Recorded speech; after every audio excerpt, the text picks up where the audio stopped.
बच्चों, पिछले वीडियो में हमने पढ़ा था तत्वों के आवर्त वर्गीकरण का पार्ट 1। इसमें मैंने आपको बताया था कि तत्वों को जब हम वर्गीकृत करते हैं तो क्या होता है। तत्वों को वर्गीकृत करने से अध्ययन में आसानी होती है ना, व्यवस्थित करना। और सबसे पहला प्रयास तत्वों को व्यवस्थित करने का किसके द्वारा किया गया था? सबसे पहला प्रयास किया गया था डोबेराइनर के द्वारा, जिसे हम डोबेराइनर का त्रिक के नाम से जानते हैं। मैंने आपको बताया था कि डोबेराइनर ने ज्ञात तत्वों को त्रिक के रूप में व्यवस्थित किया। उन्होंने 3 त्रिक बनाए, लिथियम, सोडियम, पोटेशियम। पिछले वीडियो में हमने देखा था। और ये जो 3 त्रिक थे वो बिल्कुल उनके नियम का पालन कर रहे थे। लेकिन डोबेराइनर का जो ट्रिक था वो असफल हो गया। उसके असफल होने का कारण ये था कि उन्होंने केवल ज्ञात तत्वों के 3 ही ट्रिक बनाए थे और अन्य ट्रिक नहीं बना पाए और ना ही उसके बारे में व्याख्या कर पाए। तो तत्वों के वर्गीकरण का दूसरा प्रयास न्यूलैंड के द्वारा किया गया। इसे हम न्यूलैंड के अष्टक नियम के नाम से जानते हैं। सन 1866 में अंग्रेज वैज्ञानिक जॉन न्यूलैंड ने ज्ञात तत्वों को, यानी उसके समय 56 तत्व ज्ञात थे, तो उन्होंने उसको परमाणु द्रव्यमान के आरोही क्रम, मतलब बढ़ते क्रम में व्यवस्थित किया। बढ़ते हुए परमाणु द्रव्यमान के, यानी कि कम परमाणु भार वाले को पहले और अधिक परमाणु भार वाले को बाद में। जब उन्होंने व्यवस्थित किया तो कम परमाणु द्रव्यमान वाला तत्व कौन था? हाइड्रोजन, जिसका परमाणु द्रव्यमान 1 होता है, से आरंभ करके 56वें तत्व थोरियम पर इसे समाप्त किया। उन्होंने क्या देखा? उन्होंने देखा कि हर पहले तत्व का गुण 8वें तत्व के गुण से समान होता है और उसकी तुलना उन्होंने संगीत के अष्टक से की। कैसे की?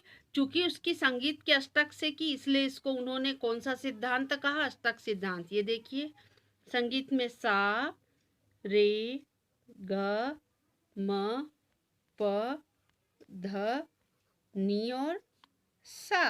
अब आप गिनो इसको, 1 2 3 4 5 6 7 8।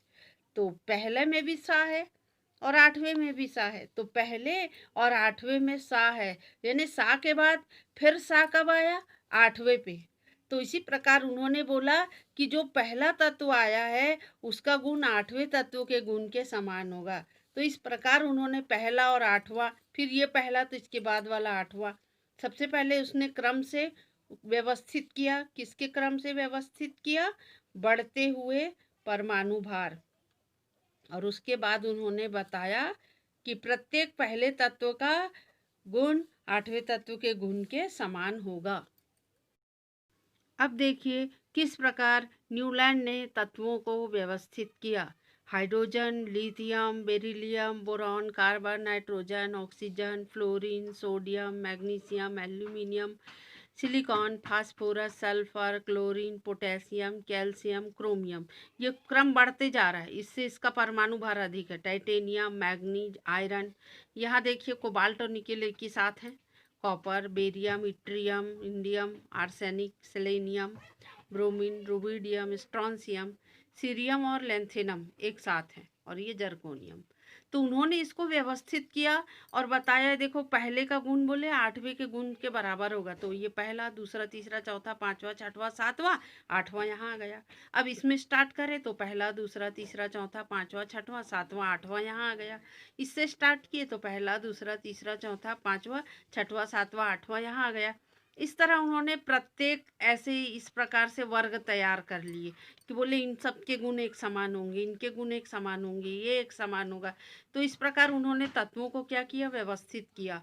लेकिन न्यूलैंड का अष्टक नियम जो है वो उसकी सीमाएं है, लिमिटेशन है।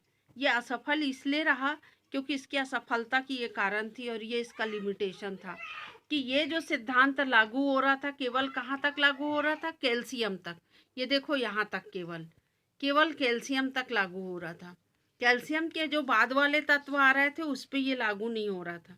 और न्यूलैंड ने एक सबसे बड़ी इनकी जो खामी थी वो ये थी कि न्यूलैंड ने बताया कि प्रकृति में केवल 56 तत्व हैं, इससे आगे आएंगे ही नहीं कभी। और इसके लिए कोई रूल ही नहीं बनाया उन्होंने, भविष्य में कोई तत्व मिलेगा ही नहीं। लेकिन बाद में कई नए तत्व मिले और ये जो नए तत्व मिले उनके गुण अष्टक सिद्धांत से मेल नहीं खाते थे। तो ये केवल हल्के तत्वों के लिए लागू हुआ। और न्यूलैंड ने एक और गलती करी, उसने सारणी में दो तत्वों को एक साथ रखा। ये देखिए, कोबाल्ट के साथ किसको रखा उन्होंने? निकिल को। और कोबाल्ट और निकिल को एक साथ रख दिया, पहली गलती। दूसरी गलती कि इसको रखा फ्लोरीन, क्लोरीन और ब्रोमीन के साथ, जबकि ये धातु है और इन लोग अधातु है।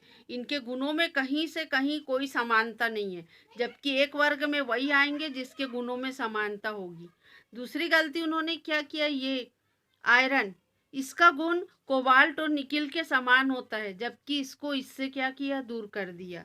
तो ये है न्यूलैंड के अष्टक नियम की सीमाएं। एग्जाम में आता है, बहुत ही मोस्ट इम्पॉर्टेंट क्वेश्चन है कि न्यूलैंड का अष्टक नियम क्या है और इसकी सीमाएं क्या है।